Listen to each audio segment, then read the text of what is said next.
नमस्कार दोस्तों, कैसे हैं आप सभी। आप देख रहे हैं भविष्य द विज़न। आप सभी का स्वागत है भविष्य द विज़न के ऑनलाइन प्लेटफॉर्म पर। और दोस्तों, आज की इस क्लास के अंदर हम 11 अक्टूबर 2022 को आरपीएससी द्वारा आयोजित स्कूल व्याख्याता ग्रुप ए जीके का जो पेपर है वो हम डिस्कस करने वाले हैं। तो यदि आप नए हैं तो चैनल को सब्सक्राइब कर लीजिएगा और अपने दोस्तों के अंदर शेयर भी कर दीजिएगा। चलिए दोस्तों, शुरू करते हैं हम। आज का पहला प्रश्न है, निम्न में से कौन सा स्थान आहड़ सभ्यता से संबंधित नहीं है। हमें कुछ स्थान दिए गए हैं और हमें बताना है कि कौन सा स्थान जो आहड़ सभ्यता से संबंधित नहीं है। ऑप्शन है गिलुंड, भगवानपुरा, आभानेरी और रोजड़ी। तो दोस्तों, राइट आंसर की यदि हम बात करें तो इसका राइट आंसर है दोस्तों आभानेरी। आभानेरी स्थान जो दोस्तों ये आहड़ सभ्यता से संबंधित नहीं है। बाकी तीनों स्थान जो है गिलुंड है, भगवानपुरा और रोजड़ी जो है ये आहड़ सभ्यता से संबंधित है। देखिए दोस्तों, हम आहड़ सभ्यता के बारे में थोड़ी बहुत डिस्कस करते हैं, ध्यान दीजिएगा। आहड़ सभ्यता दोस्तों आहड़ उदयपुर में स्थित है। आहड़ सभ्यता जो है आहड़ सभ्यता दोस्तों उदयपुर में स्थित है। आहड़ सभ्यता उदयपुर के अंदर स्थित है दोस्तों। और उदयपुर में आयड़ नदी के किनारे स्थित है। आयड़ नदी के किनारे एक टीले का उत्खनन जो था यहाँ पर किया गया था। जो साइज़ की बात करें तो 1600 इंटू 550 फीट का है। ध्यान दीजिए दोस्तों, आहड़ सभ्यता की यदि हम बात करें तो आहड़ सभ्यता में से मैक्सिमम प्रश्न जो है इसके अन्य नामों के बारे में पूछे गए हैं। तो इसके अन्य नामों की यदि हम बात करें तो अन्य नाम है ताम्रवती या ताम्रवटी नगरी के नाम से जाना जाता है। बहुत से एग्जाम के अंदर सीधा इतना से प्रश्न आता है दोस्तों कि ताम्रवती या ताम्रवटी नगरी के नाम से किस सभ्यता को जाना जाता है। तो ताम्रवटी या ताम्रवती सभ्यता के नाम से जाना जाता है, आहड़ सभ्यता को जाना जाता है दोस्तों। चलिए आगे बढ़ते हैं दोस्तों। 11वीं शताब्दी में इसका नाम था दोस्तों आघाटपुर या आघाटपुर दुर्ग के नाम से भी इसे जाना जाता था। तो एग्जाम में सीधा सीधा प्रश्न ये भी पूछा गया कि आघाटपुर के नाम से किसे जाना जाता है। तो आघाटपुर के नाम से भी दोस्तों आहड़ को जाना जाता है। अन्य नाम की या यूँ कहें वर्तमान नाम की बात करें तो वर्तमान में इसे धूलकोट के नाम से भी जाना जाता है। आपको जानकारी के लिए बता देता हूँ दोस्तों कि जितने भी आहड़ सभ्यता के नाम हैं इन सब नामों में मैक्सिमम बार यदि कोई प्रश्न पूछा गया तो धूलकोट के नाम से पूछा गया दोस्तों कि धूलकोट के नाम से किसे जाना जाता है। तो धूलकोट के नाम से दोस्तों आहड़ सभ्यता को जाना जाता है। ध्यान दीजिएगा, आहड़ को मेवाड़ के महाराणाओं का शमशान के नाम से भी जाना जाता है। माँ सतियों का टीला भी कहा जाता है आहड़ को। और दोस्तों आहड़ को बनास संस्कृति के नाम से भी जाना जाता है। और खास बात यह है कि यह सभ्यता जो है ये ग्रामीण संस्कृति की सभ्यता है। आहड़ सभ्यता के अन्य नामों की यदि हम बात करें तो ध्यान दीजिएगा गिलुंड, बालाथल, ओझियाना और दो नाम अभी हम देख रहे थे दोस्तों। एक है भगवानपुरा, एक नाम है दोस्तों भगवानपुरा और एक नाम है रोजड़ी।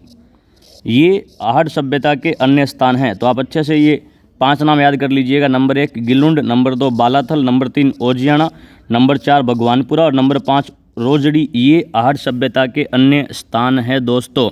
भविष्य में यदि कोई यहाँ से प्रश्न बनता है तो हमारा गलत नहीं होना चाहिए। आगे बढ़ते हैं अगला प्रश्न। प्रश्न नंबर 2, प्रश्न नंबर 2, राजस्थान की किस सभ्यता को ताम्रवती नगरी के रूप में जाना जाता है। अभी मैं आपको बता रहा था दोस्तों कि आहड़ सभ्यता के जो अन्य नाम हैं, अन्य नाम के ऊपर भी प्रश्न आता है। और ग्रुप ए के पेपर के अंदर आहड़ सभ्यता में से 2 प्रश्न पूछे गए। नंबर 1 प्रश्न तो अभी हम डिस्कस कर रहे थे कि कौन सा स्थान जो आहड़ सभ्यता से संबंधित नहीं है। और अगला प्रश्न ये है कि ताम्रवती नगरी के रूप में किस सभ्यता को जाना जाता है। तो इसका राइट आंसर है दोस्तों आहड़ सभ्यता जो है आहड़ सभ्यता को दोस्तों ताम्रवती या ताम्रवटी सभ्यता के नाम से या नगरी के नाम से जाना जाता है। आगे बढ़ते हैं अगला प्रश्न। प्रश्न नंबर 3 काफ़ी अच्छा प्रश्न है। निम्न में से कौन सा शासक महाराणा जगत सिंह के पश्चात मेवाड़ की गद्दी पर बैठा। तो महाराणा जगत सिंह के पश्चात यदि हम बात करें तो महाराणा जगत सिंह के पश्चात मेवाड़ की गद्दी पर जो दोस्तों महाराणा राज सिंह जो थे, महाराणा राज सिंह बैठे थे। आपको जानकारी के लिए बता देता हूँ दोस्तों, यदि हम महाराणा प्रताप की बात करें तो महाराणा प्रताप के पश्चात मेवाड़ की गद्दी पर बैठा था अमर सिंह प्रथम। महाराणा प्रताप का बेटा अमर सिंह प्रथम जो है ये मेवाड़ की गद्दी पर बैठे थे दोस्तों, अमर सिंह प्रथम। और अमर सिंह प्रथम का शासनकाल जो था ये 1597 से लेकर के 1620 ईस्वी तक रहा था दोस्तों। अमर सिंह के पश्चात मेवाड़ की गद्दी पर करण सिंह बैठे थे। और यदि हम करण सिंह की बात करें तो करण सिंह 1620 से लेकर के 1628 ईस्वी तक जो है करण सिंह गद्दी पर रहे थे। करण सिंह के पश्चात बैठे थे दोस्तों गद्दी पर जगत सिंह प्रथम। और यदि जगत सिंह प्रथम के शासनकाल की हम बात करें तो जगत सिंह प्रथम का शासनकाल जो था 1628 से लेकर के दोस्तों 1652 ईस्वी तक जगत सिंह प्रथम का शासनकाल था। और इसके पश्चात महाराणा राज सिंह जो है ये महाराणा राज सिंह मेवाड़ की गद्दी पर बैठे थे, महाराणा राज सिंह। और महाराणा राज सिंह का शासनकाल दोस्तों 1652 से लेकर के 1680 तक का टाइम जो था महाराणा राज सिंह का शासनकाल था। ध्यान दीजिएगा, महाराणा राज सिंह जो है इनका राज्याभिषेक जो था 10 अक्टूबर 1652 को इनका राज्याभिषेक हुआ था और महाराणा राज सिंह को विजय कटकातु के नाम से जाना जाता है। विजय कटकातु उपाधि है दोस्तों इनकी, विजय कटकातु के नाम से जाना जाता है, यानी सेनाओं को जीतने वाला विजय कटकातु के नाम से जाना जाता है। और महाराणा राज सिंह के उपनाम की बात करें तो महाराणा राज सिंह को दोस्तों हाइड्रोलिक रूलर के नाम से जाना जाता है। महाराणा राज सिंह नहीं दोस्तों, राज सिंह ने राजसमंद झील का निर्माण करवाया था। खास बात यह कि राजसमंद झील जो है, इस राजसमंद झील का निर्माण जो राज सिंह के द्वारा करवाया गया था राजसमंद जिले के अंदर। और मैं आपको बता दूं जानकारी के लिए कि 1636 ईस्वी के अंदर राज प्रशस्ति जो है, राज प्रशस्ति संसार का सबसे बड़ा शिलालेख जो राजसमंद झील के उत्तरी किनारे 9 चौकीपाल पर लिखा गया है, ये 1676 में राज सिंह के समय लिखा गया था। और इस राज प्रशस्ति के अंदर बप्पा रावल से लेकर के राज सिंह के समय तक का इतिहास मिलता है।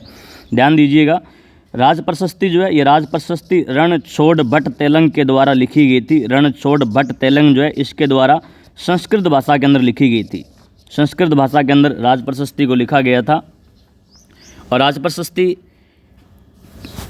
के अंदर महाराणा प्रताप के भाई शक्ति सिंह का वर्णन मिलता है। और ख़ास बात यह है कि राज प्रशस्ति के अंदर अमर सिंह प्रथम और जहांगीर के बीच में 1615 को जो मुगल मेवाड़ संधि हुई थी, उस मुगल मेवाड़ संधि का वर्णन भी राज सिंह के समय की राज प्रशस्ति के अंदर दोस्तों मिलता है। आगे बढ़ते हैं, अगले प्रश्न की बात करते हैं दोस्तों।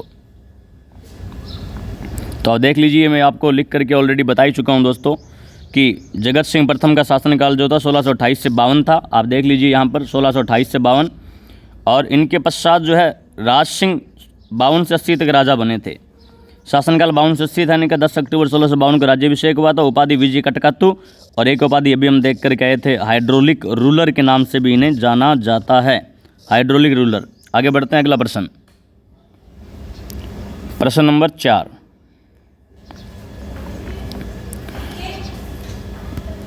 गणेश्वर की सभ्यता रेगिस्तान संस्कृति का महत्वपूर्ण स्थल है। यदि हम गणेश्वर सभ्यता की बात करें दोस्तों तो गणेश्वर की सभ्यता जो है वो किस संस्कृति का महत्वपूर्ण स्थल है दोस्तों, रेगिस्तान में दिया गया है। तो ये इसका राइट आंसर रहेगा ताम्रयुगीन सभ्यता का स्थान था। ये आप सभी को पता है, काफ़ी ईजी है कि गणेश्वर सभ्यता को ताम्रयुगीन सभ्यताओं की जननी के नाम से भी जाना जाता है। यदि हम गणेश्वर सभ्यता की बात करें तो ध्यान से देखेंगे दोस्तों, गणेश्वर की सभ्यता जो है ये गणेश्वर सभ्यता सीकर के अंदर है। सीकर के अंदर, नीम का थाना सीकर के अंदर कांटली या यूं कहें कांटली नदी के किनारे पर स्थित है। और प्राचीन शिव मंदिर होने के कारण इसका नाम जो था गणेश्वर पड़ा था। यहाँ पर एक प्राचीन शिव मंदिर था, इस वजह से इसका नाम जो था दोस्तों गणेश्वर रखा गया था।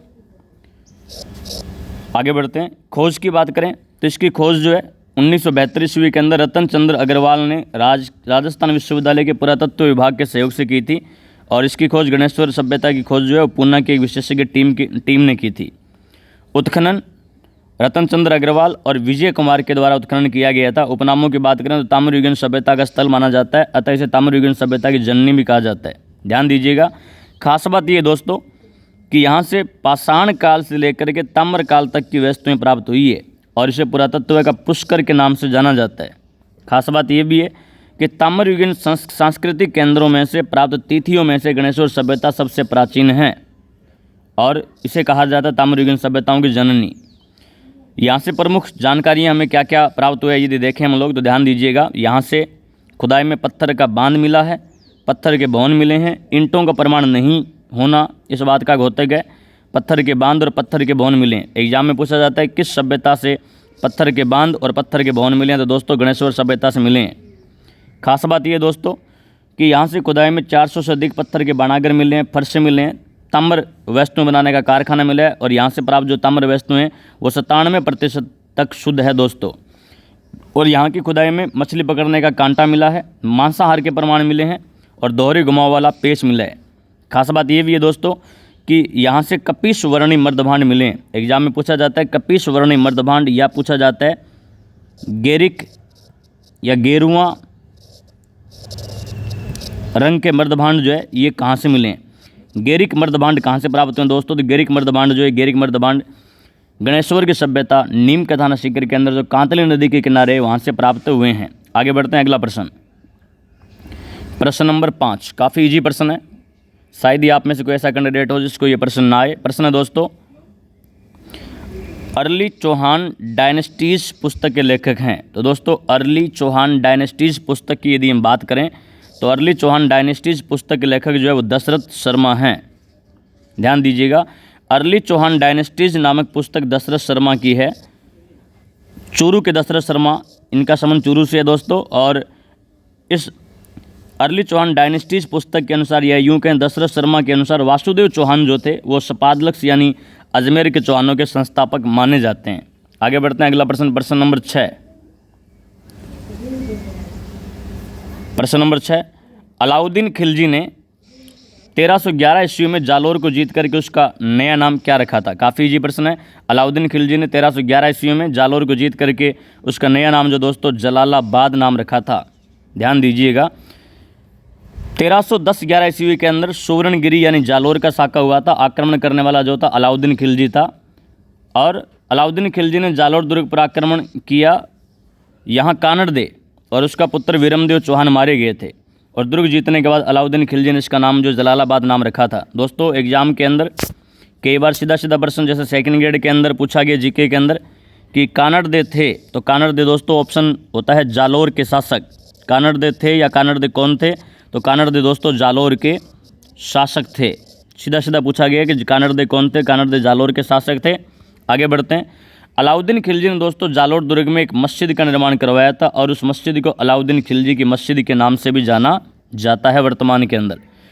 आगे बढ़ते हैं, अगला प्रश्न, प्रश्न नंबर 7। काफ़ी इजी प्रश्न है, ध्यान दीजिएगा। शासक बनने से पहले कौन कीका के नाम से जाना जाता था?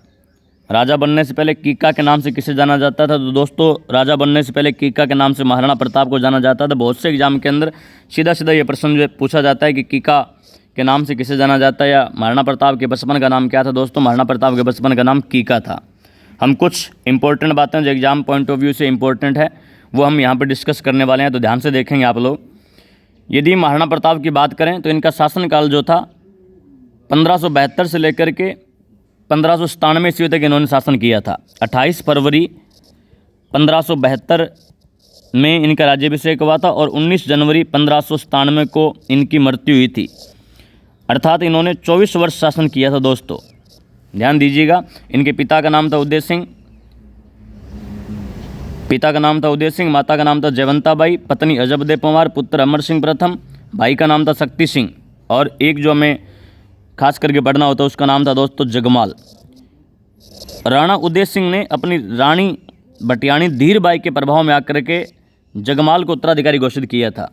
यदि महाराणा प्रताप की आयु की बात करें तो 56 वर्ष और 9 महीने इनकी आयु थी। राउंड फिगर के अंदर देखें तो 57 साल इनकी आयु थी। आरटेट 2012 के अंदर ये पूछा जा चुका है कि महाराणा प्रताप की आयु कितनी थी?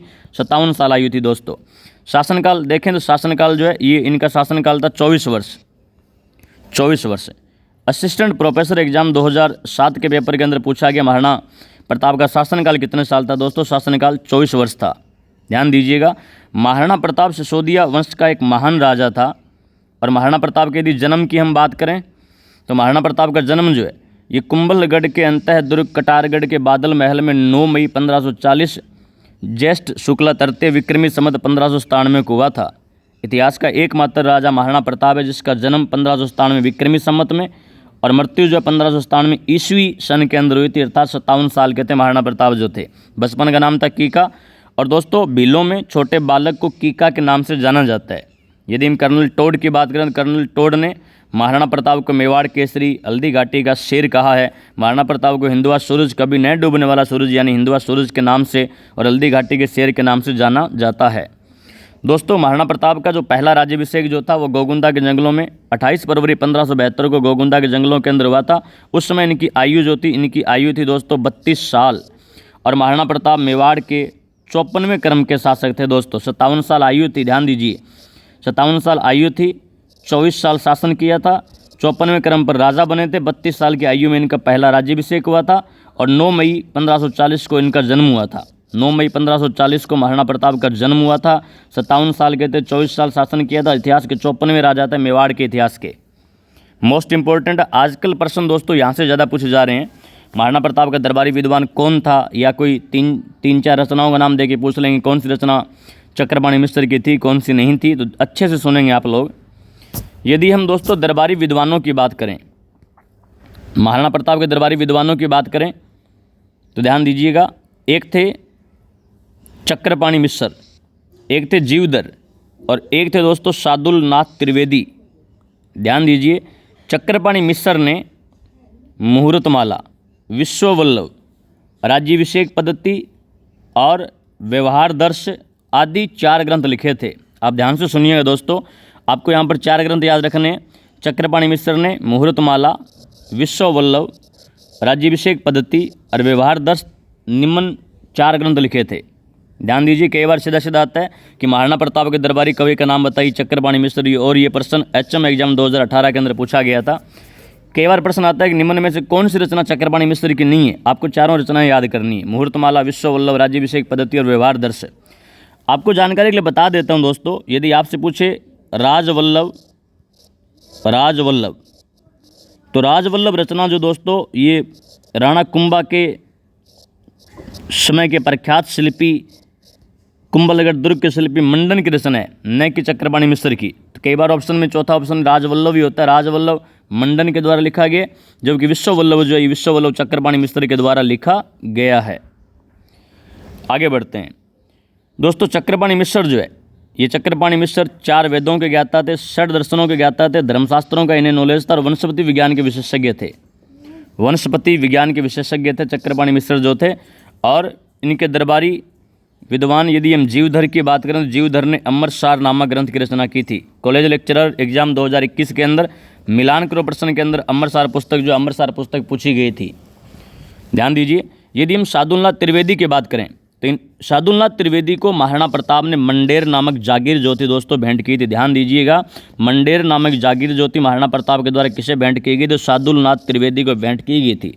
और ये जानकारी जो है मंडेर नामक जागीर दान में देने की जानकारी जो है ये 1588 ईस्वी के उदयपुर अभिलेख से मिलती है।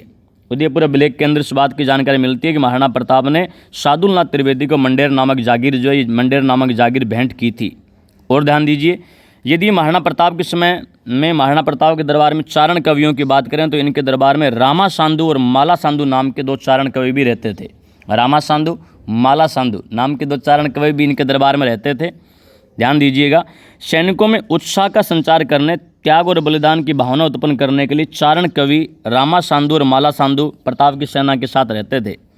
चारण कवि माला सांधु महाराणा प्रताप की प्रशंसा में महाराणा प्रताप का झूलना, काफ़ी बार एग्जाम में पूछा गया महाराणा प्रताप को झूलना रचना किसकी है, तो ये रचना माला सांधु की है। और राजस्थानी भाषा में मात्रिक छंद महाराणा प्रताप का झूलना जो है माला सांधु के द्वारा लिखे गए थे। खास बात ये दोस्तों कि महाराणा प्रताप का झूलना नामक रचना जो है इसके अंदर बप्पा रावल से लेकर के महाराणा प्रताप तक का मेवाड़ का इतिहास मिलता है। रामा सांधु की यदि बात करें तो रामा सांधु ने महाराणा प्रताप के शौर्य का गुणगान करते हुए लिखा है कि अकबर एक पक्षी के समान है। अकबर को पक्षी कहा है। अकबर एक पक्षी के समान है जिसने अनंत आकाश रूपी प्रताप की था पाने के लिए उड़ान भर ली, पर वह उसकी पार नहीं पास कर अंत में हार करके अपनी हद में रहना पड़ा। तो ध्यान दीजिएगा, अकबर को यहाँ पर पक्षी बताया गया, महाराणा प्रताप को अनंत आकाश बताया गया जिसकी कोई सीमा न हो। और उसको झुकाने के लिए अकबर ने प्रयास तो बहुत किए लेकिन पार नहीं पड़ी, यानी अकबर नहीं झुका पाया और अंत में अपनी हद में रहना पड़ा। इंपॉर्टेंट है दोस्तों, ध्यान दीजिएगा, कई बार एग्जाम में सीधा सीधा प्रश्न आता है क्या कि महाराणा प्रताप के हाथी का नाम क्या था। रीट 2018 के अंदर पूछा गया था। महाराणा प्रताप के हाथी का नाम था दोस्तों राम प्रसाद, जिसको बाद में अकबर ने पीर प्रसाद नाम दिया था। गज प्रसाद और लूणा ये महाराणा प्रताप के हाथी थे। यदि हम बात करें एकमात्र मुस्लिम सेनापति, तो महाराणा प्रताप की सेना में एकमात्र मुस्लिम सेनापति जो था उसका नाम था हकीम खां सूरी। और हकीम खां सूरी जो है ये महाराणा प्रताप की हरावल सेना का नेतृत्व कर रहा था। ध्यान दीजिए, काफ़ी बार एग्जाम में सीधा सीधा प्रश्न आता है कि महाराणा प्रताप की सेना में हरावल सेना का नेतृत्व कौन कर रहा था। दोस्तों हरावल सेना का नेतृत्व जो हकीम खां सूरी कर रहे थे। और ख़ास बात ये भी है कि हकीम खां सूरी का मकबरा जो है ये मकबरा खमनोर राजसमंद के अंदर बना हुआ है। खमनोर राजसमंद के अंदर हकीम खां सूरी का मकबरा बना हुआ है। और महाराणा प्रताप की सेना में जो भील सेना जो थी, यानी चंद्रावल पीछे वाली सेना जो थी, उसका नेतृत्व राणा पूंजा कर रहे थे। ध्यान दीजिएगा, महाराणा प्रताप ने अपनी सैन्य व्यवस्था में भीलों को उच्च स्थानों पर नियुक्त किया था। देखिए दोस्तों, 14 दिसंबर 2020 जो पहले लॉकडाउन के दौरान संस्कृत डिपार्टमेंट का पेपर हुआ स्कूल लेक्चरर का, संस्कृत एजुकेशन का, उस पेपर के अंदर ये पूछा गया था कि किसने अपनी सैन्य व्यवस्था में भिल्लों को उच्च स्थानों पर नियुक्त किया था। तो दोस्तों ध्यान दीजिएगा, महाराणा प्रताप ने अपनी सैन्य व्यवस्था में भिल्लों को उच्च स्थानों पर नियुक्त किया था, पूछा जा चुका है जी। आगे बढ़ते हैं, अगला प्रश्न नंबर 8, काफ़ी अच्छा प्रश्न है और एक बार ये ग्रेड फर्स्ट जीके के पेपर में ऑलरेडी पीछे पूछा जा चुका है दोस्तों, शायद 2011 पता नहीं 13 के एग्जाम में पूछा गया था। ध्यान दीजिएगा, वीर भारत सभा की स्थापना से संबंधित क्रांतिकारी था। पूछा गया कि वीर भारत सभा की स्थापना जो किस क्रांतिकारी के द्वारा की गई थी। इसका राइट आंसर है दोस्तों केसरी सिंह बारहट। केसरी सिंह बारहट के द्वारा वीर भारत सभा की स्थापना जो दोस्तों ये की गई थी। वीर भारत सभा की स्थापना केसरी सिंह बारहट के द्वारा की गई। ध्यान दीजिएगा, राजस्थान के सभी वर्गों को क्रांतिकारी गतिविधियों से जोड़ने के लिए केसरी सिंह बारहट ने 1910 ईस्वी में अजमेर में वीर भारत सभा की स्थापना की और इनके सहयोगी थे गोपाल सिंह खरवा इनके सहयोगी थे। ध्यान दीजिए, ऑप्शन भी याद रखिए, 1910 ईस्वी के अंदर, जगह भी याद रखिए, अजमेर के अंदर क्रांतिकारी गतिविधियों से सभी वर्गों को जोड़ने के लिए वीर भारत सभा की स्थापना जो की गई थी और इसमें इनके सहयोगी थे गोपाल सिंह खरवा। दोस्तों गोपाल सिंह खरवा पर भी एग्जाम में प्रश्न पूछे जाते हैं कि विजय सिंह पथिक जो है, इन्हें राजस्थान के अंदर जब भेजा गया था रास बिहारी बोस के द्वारा, तो ये किन के यहाँ आए थे? तो गोपाल सिंह खरवा के यहाँ पर रास बिहारी बोस के कहने पर ये जो है राजस्थान में गोपाल सिंह खरवा के पास आए थे। बाद में गोपाल सिंह खरवा और विजय सिंह पथिक को बंदी बना करके अजमेर के टोडगढ़ जेल के अंदर रखा गया था। फिर ये लोग यहाँ से फरार हो जाते हैं और गोपाल सिंह खरवा को सलेमाबाद में पकड़ लिया जाता है और अजमेर की तिहाड़ जेल के अंदर रखा गया। ये रीट के अंदर पूछा गया था, जो पेपर रिजेक्ट हुआ था उस पेपर के अंदर पूछा गया था दोस्तों कि तिहाड़ जेल के अंदर किस क्रांतिकारी को रखा गया था। तो तिहाड़ जेल जो है, अजमेर की तिहाड़ जेल जो है, उस अजमेर की तिहाड़ जेल के अंदर गोपाल सिंह खरवा को रखा गया था। आगे बढ़ते हैं, आज का अगला प्रश्न नंबर 9, काफ़ी अच्छा प्रश्न है और अब तक ये कम से कम 3-4 बार प्रश्न पूछा जा चुका है दोस्तों। पहली बार ये ग्रुप ए के पेपर के अंदर प्रश्न पूछा गया था। ध्यान दीजिए, प्रश्न है बोजी लंबरदार किस किसान आंदोलन से संबंधित थे? तो दोस्तों बोजी लंबरदार जो थे, ये बोजी लंबरदार भरतपुर किसान आंदोलन से संबंधित थे। आप अच्छे से इसको नोट कर लें और याद कर लें, भविष्य में आए तो अपना गलत नहीं होना चाहिए। बोजी लंबरदार का संबंध जो है भरतपुर किसान आंदोलन से था। ध्यान दीजिएगा, भरतपुर राज्य में 1931 ईस्वी के अंदर दोस्तों नया भूमि बंदोबस्त लागू किया गया, जिससे भू राजस्व में वृद्धि हो गई। और जैसे भू राजस्व में वृद्धि 1931 में नया भूमि बंदोबस्त लागू किया गया तो भू राजस्व अधिकारी लंबरदारों ने इस बढ़े हुए भू राजस्व के विरोध में आंदोलन शुरू किया। भू राजस्व अधिकारी लंबरदार जो थे, उन्होंने इस बढ़े हुए भू राजस्व के विरोध में आंदोलन शुरू किया और जब राज्य ने इस ओर ध्यान नहीं दिया तो 23 नवंबर 1931 को भोजी लंबरदार के नेतृत्व में 500 किसान जो थे भरतपुर में एकत्रित हुए। भोजी लंबरदार ने राज्य के विरुद्ध भड़काऊ भाषण दिए। इसी वजह से नवंबर 1931 ईस्वी के अंदर भोजी लंबरदार को गिरफ्तार कर लिया गया, जिससे आंदोलन जो दोस्तों समाप्त हो गया। तो ध्यान दीजिए, एक प्रश्न यहाँ पर बनता है कि भोजी लंबरदार जो है, इस भोजी लंबरदार का संबंध जो है किस किसान आंदोलन से? दोस्तों भोजी लंबरदार का संबंध जो भरतपुर किसान आंदोलन से। कारण क्या था? कारण था 1931 का नया भूमि बंदोबस्त लागू करना, जिससे भू राजस्व में क्या हो गई थी? यहाँ पर वृद्धि हो गई थी और बढ़े हुए भू राजस्व के विरोध में ही यहाँ के लंबरदारों ने आंदोलन किया था राज्य के खिलाफ। और मेन जो लीड कर रहा था क्रांतिकारियों को या यूँ कहें किसानों को, वो बंदा जो था उसका नाम था भोजी लंबरदार। और भोजी लंबरदार को नवंबर 1931 ईस्वी के अंदर गिरफ्तार करके जेल में डाल दिया गया और ये आंदोलन जो है समाप्त हो गया। आगे बढ़ते हैं, अगला प्रश्न दोस्तों कला संस्कृति से है। प्रश्न है जीन भद्र सूरी ग्रंथ भंडार राजस्थान के किस शहर में स्थित है? काफ़ी इजी प्रश्न है। जीन भद्र सूरी भंडार जो दोस्तों ये राजस्थान के जैसलमेर जिले के अंदर स्थित है। ध्यान दीजिएगा, जीन भद्र सूरी ग्रंथ भंडार दोस्तों जैसलमेर में है। और खास बात यह है कि राजस्थान में सर्वाधिक प्राचीन उपलब्ध चित्रित ग्रंथ है जो 1060 ईस्वी के हैं, जो कि है ओद नियुक्ति वृत्ति और 10 वैकालिका सूत्र चूर्णी, ये जैसलमेर भंडार से मिले हैं। फिर से रिपीट कर रहा हूँ दोस्तों, राजस्थान में सर्वाधिक प्राचीन उपलब्ध चित्रित ग्रंथ जो कि 1060 ईस्वी के हैं, कौन कौन से हैं? नंबर 1 ओद नियुक्ति वृत्ति और 10 वैकालिका सूत्र चूर्णी, ये दोनों ग्रंथ जो दोस्तों ये जैसलमेर भंडार से मिले हैं। दोनों ग्रंथों के नाम याद कर लीजिएगा। ये दोनों ग्रंथ यानी ओद नियुक्ति वृत्ति और 10 वैकालिका सूत्र चूर्णी राजस्थान में सर्वाधिक प्राचीन उपलब्ध चित्रित ग्रंथ है। आगे बढ़ते हैं, अगला प्रश्न, प्रश्न नंबर 11।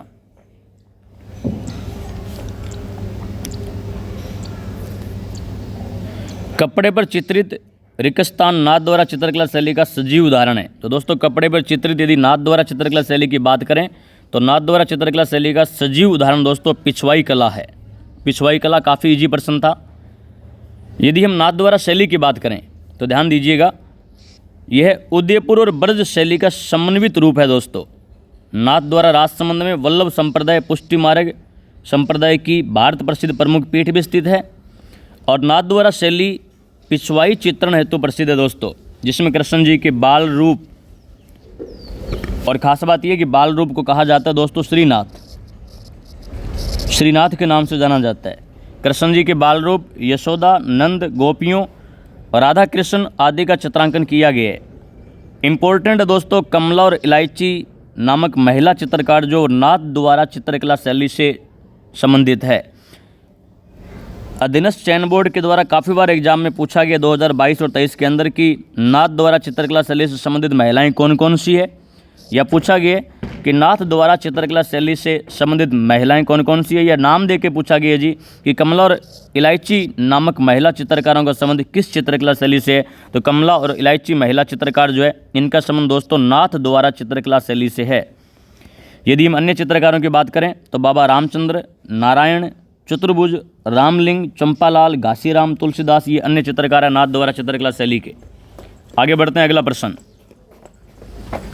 प्रश्न नंबर 12। मिलान करो प्रश्न दोस्तों। वैसे तो ये प्रश्न जो है ज्योग्राफी का है, लेकिन चूंकि इन सब की चर्चा जो इन सभी स्थानों की कला संस्कृति इतिहास के अंदर भी होती है, इसलिए हमने इसको यहाँ पे लिया है। तो ध्यान दीजिएगा, एक साइड में पर्यटन स्थल दिए गए, एक साइड में जगह दी गई कि वो कहाँ पर है, मिलान करना है जी। तो आप ध्यान से सुनिएगा।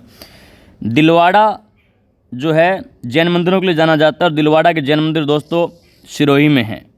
नाथ द्वारा राजसमंद के अंदर अभी ऊपर के प्रश्न में हम डिस्कस कर रहे थे, बीनमाल जालौर में है, और क्या बच गया, गणेश्वर, गणेश्वर ये सीकर में। ध्यान दीजिए दोस्तों, आज के इस पेपर के अंदर हम एक नाथ द्वारा को अच्छे से डिस्कस करके आए हैं और एक गणेश्वर को अच्छे से डिस्कस करके आए हैं। ये बहुत ईजी है, बीनमाल जालौर में है और गणेश्वर सीकर में है, दिलवाड़ा सिरोही में है और नाथ द्वारा राजसमंद के अंदर है। तो इस हिसाब से यदि हम आंसर देखें इसका, तो इसका आंसर सेट बैठता है दोस्तों, ऑप्शन ए इसका राइट आंसर रहेगा। आगे बढ़ते हैं, अगला प्रश्न, प्रश्न नंबर 13। काफ़ी अच्छा प्रश्न है। फतेहपुर सीकरी की किस इमारत को पर्सी ब्राउन ने स्थापत्य कला का मोती कहा है? फतेहपुर सीकरी की किस इमारत को पर्सी ब्राउन ने स्थापत्य कला का मोती कहा है? तो दोस्तों इसका राइट आंसर है ऑप्शन ए। ऑप्शन ए यानी तुर्की सुल्ताना का महल जो है, उस तुर्की सुल्ताना के महल को पर्सी ब्राउन ने स्थापत्य कला का मोती कहा है। कल को हमसे ऐसे पूछा जा सकता है कि तुर्की सुल्ताना के महल को स्थापत्य कला का मोती किसके द्वारा कहा गया? तो दोस्तों तुर्की सुल्ताना के महल को स्थापत्य कला का मोती या रतन जो है ये कहा गया था, पर्सी ब्राउन के द्वारा कहा गया था। ध्यान दीजिएगा, तुर्की सुल्ताना का महल यानी कोठी जो है उसे वो एक मंजिला इमारत है और इसका निर्माण पंजाब के कारीगरों ने किया था। पर्सी ब्राउन ने मुगल स्थापत्य कला का रतन या यूं कहें मोती कहा था तुर्की सुल्ताना के महल को। अगला प्रश्न काफ़ी अच्छा प्रश्न है, ग्रेड फर्स्ट के अंदर 3-4 बार ये प्रश्न जो दोस्तों रिपीट हो चुका है, सेकंड ग्रेड के अंदर भी काफ़ी बार आ चुका है, ध्यान से सुनेंगे। प्रश्न है, सुभाष चंद्र बोस कांग्रेस के किस अधिवेशन में कांग्रेस के अध्यक्ष चुने गए थे? सुभाष चंद्र बोस कांग्रेस के किस अधिवेशन में कांग्रेस के अध्यक्ष चुने गए थे? तो दोस्तों राइट आंसर है इसका ऑप्शन ए, हरिपुरा अधिवेशन के अंदर। ध्यान दीजिएगा, नेताजी सुभाष चंद्र बोस जो है, नेताजी सुभाष चंद्र बोस ने कांग्रेस की अध्यक्षता जो 2 बार की थी। आरपीएससी स्कूल लेक्चरर एग्जाम 2011 के पेपर के अंदर ये प्रश्न पूछा गया, नेताजी सुभाष चंद्र बोस ने कांग्रेस की अध्यक्षता कितनी बार की थी? तो 2 बार की थी। यदि हम पहले देखें तो इन्होंने सबसे पहले 1938 ईस्वी के अंदर दोस्तों 1938 ईस्वी के अंदर हरिपुरा अधिवेशन, 1938 ईस्वी के अंदर हरिपुरा अधिवेशन, और हरिपुरा अधिवेशन जो हुआ था, ये हरिपुरा अधिवेशन हुआ था दोस्तों गुजरात के अंदर। इस हरिपुरा अधिवेशन जो गुजरात के अंदर हुआ था, इसकी अध्यक्षता दोस्तों नेताजी सुभाष चंद्र बोस के द्वारा की गई और जस्ट अगले साल यानी 1939 ईस्वी के अंदर जो त्रिपुरी अधिवेशन हुआ था, 1939 ईस्वी के अंदर त्रिपुरा अधिवेशन, ये त्रिपुरा अधिवेशन दोस्तों जबलपुर मध्य प्रदेश के अंदर हुआ था। इसके अध्यक्ष भी नेताजी सुभाष चंद्र बोस रहे थे। तो ध्यान दीजिएगा कि नेताजी सुभाष चंद्र बोस ने कांग्रेस की अध्यक्षता 2 बार की थी। कई बार एग्जाम में सीधा सीधा आता है त्रिपुरा अधिवेशन के अध्यक्ष कौन थे, त्रिपुरा अधिवेशन के अध्यक्ष कौन थे, या पूछ लिया जाता है कि किस जगह पर नेताजी सुभाष चंद्र बोस ने अध्यक्षता की। तो ऑप्शन में या तो त्रिपुरा होगा या त्रिपुरा होगा। इनके सन भी याद रखिए और जगह भी याद रखिएगा। मोस्ट इंपॉर्टेंट यही है कि नेताजी सुभाष चंद्र बोस कितनी बार कांग्रेस के अध्यक्ष बने थे, तो 2 बार कांग्रेस के अध्यक्ष बने थे। अगला प्रश्न,